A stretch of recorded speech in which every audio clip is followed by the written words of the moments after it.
শ্রীরামকৃষ্ণ বলছেন, কুড়িয়ে নাও, কুড়িয়ে নাও জীবনের সবচেয়ে বড় মণিরত্নকণা, হাসি।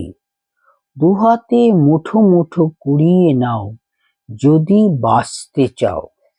গলা দিয়ে রক্ত ঝরছে, বলা যায় রক্ত বমন করছেন, কিন্তু তখনও তিনি হাসছেন। ক্ষতের রক্ত, যার মুখের হাসি, সব একসঙ্গে ঝরছে। ওই অবস্থায় আশেপাশের মানুষজনদের দিকে তাকিয়ে দেখছেন, অধিকাংশই ধুঁকছে জীবন যন্ত্রণায়। ভাবছেন, এরা কি বাঁচতে চায়, নাকি বাঁচার নাম করে প্রতি মুহূর্তে মরণের দিকে ছুটে চলাই এদের নিয়তি। সব হারানো এই মানুষগুলির দিকে তাকিয়ে ইতিহাসের নীলকণ্ঠ পুরুষটি সর্বাঙ্গে হাসির ফোয়ারা ছুটিয়ে বললেন, দুঃখ, আঘাত, ব্যাধি, মৃত্যু, তা হলেই বা। রামপ্রসাদ গান গেয়েছিল, এই সংসার ধোঁকার টাটি।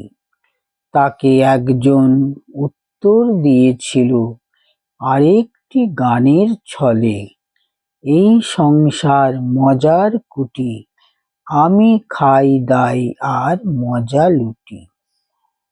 যে রঙে মনকে রাঙাবে, সেই রং দেখবে গোটা ভুবন জুড়ে। সবুজ চশমা পরলে যেমন সব সবুজ দেখে, দেখো ভুবনময় তিনিই রয়েছেন। দুঃখের আগুনের মধ্যেও তিনি, বিদ্রূপের কাঁটার মধ্যেও তিনি, আঘাতের বর্ষার মধ্যেও তিনি, ব্যাধির যন্ত্রণার মধ্যেও তিনি, মৃত্যুর শীতলতার মধ্যেও তিনি, সবই তিনি, জগৎ তিনিময়। শ্রীরামকৃষ্ণের অপূর্ব সরসতার মূলে রয়েছে এই সর্বাবগাহী অধ্যাত্ম রসের স্ফুট ও অস্ফুট দ্যোতনা। তার জীবন ও বাণীর সর্বাংশে প্রবাহিত এই অধ্যাত্ম রসের জাহ্নবী যমুনার বিগলিত ধারা।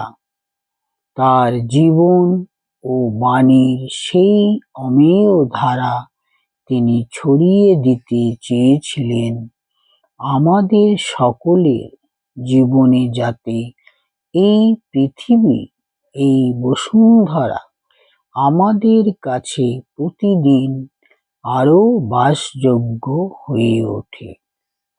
যাতে দূষণে ভরা এই পৃথিবীকে আমরা অনাবিল হাসির ঝর্ণাধারায় পূর্ণ করে দিতে পারি। সব ক্লেদ, সব গ্লানিকে উপেক্ষা করে বুক ভরে নিঃশ্বাস নিতে পারি। রবীন্দ্রনাথকে অনুসরণ করে বলতে পারি, ডান হাতে পূর্ণ করো সুধা, বাম হাতে চূর্ণ করো পাত্র। শ্রীরামকৃষ্ণ রঙ্গরসে পূর্ণ এক মানুষ, সন্দেহ নেই, কিন্তু তার রঙ্গরসের মধ্যে এই গভীর চেতনা অন্তঃসলীলা স্রোতের মতো সর্বদা বিদ্যমান। তার রসিকতায় কোনো না কোনো ভাবে সংযুক্ত ঈশ্বর এবং ঈশ্বর রস। তার প্রতিটি সরস বাক্য রসময় গল্প অথবা আচরণের গভীর বিশ্লেষণ করলে আমরা দেখব সেই বাক্য, গল্প বা আচরণের পিছনে রয়েছে তার এক আশ্চর্য উচ্চ অন্তর্দৃষ্টি। সেই অন্তর্দৃষ্টি উঠে এসেছে তার পরম গভীর জীবনবোধ থেকে। সেই জীবনবোধের একদিকে জগৎ ও মানুষ এবং অপরদিকে ইন্দ্রিয়াতীত ভূমি ও ঈশ্বর। এই উভয় ভূমিকে স্পর্শ করে উভয়ের মধ্যে আলোক সেতুরূপে দণ্ডায়মান তিনি স্বয়ং। একটি দৃষ্টান্ত দিলে বিষয়টি পরিষ্কার হতে পারে। দক্ষিণেশ্বরে তার ঘরের মেঝেতে বসে আছেন জগদম্বার বালক। একজন ভক্ত তার জন্য এক চাঙারি জিলিপি এনেছেন। তিনি একটু জিলিপি ভেঙে খেলেন। এরপর কথামৃতর বর্ণনা। শ্রীরামকৃষ্ণ সহাস্যে বলছেন, দেখছো, আমি মায়ের নাম করি বলে এইসব জিনিস খেতে পাচ্ছি। ঘরে একটি ৬-৭ বছরের ছেলে প্রবেশ করিল। ঠাকুর শ্রীরামকৃষ্ণের বালকাবস্থা। একজন ছেলে যেমন আর একজন ছেলের কাছ থেকে খাবার লুকাইয়া রাখে, পাছে সে খাইয়া ফেলে, ঠাকুরেরও ঠিক সেই অপূর্ব বালকবৎ অবস্থা হইতেছে। তিনি জিলিপির চাঙারিটি হাত ঢাকা দিয়া লুকাইতেছেন। ক্রমে তিনি চাঙারিটি এক পার্শ্বে সরাইয়া রাখিয়া দিলেন। বালকের ন্যায় হাত ঢাকিয়া মিষ্টান্ন লুকাইতে লুকাইতে ঠাকুর সমাধিস্থ হইলেন।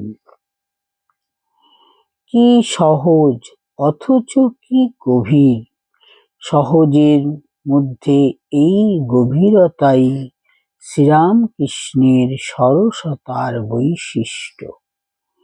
প্রত্যক্ষদর্শী অশ্বিনীকুমার দত্ত লিখছেন, ঠাকুরের সঙ্গে মাত্র ৪-৫ দিনের দেখা, কিন্তু ওই অল্প সময়ের মধ্যেই এমন হয়েছিল যে তাকে মনে হতো যেন এক ক্লাসে পড়েছি, কেমন বেয়াদবের মতো কথা বলেছি।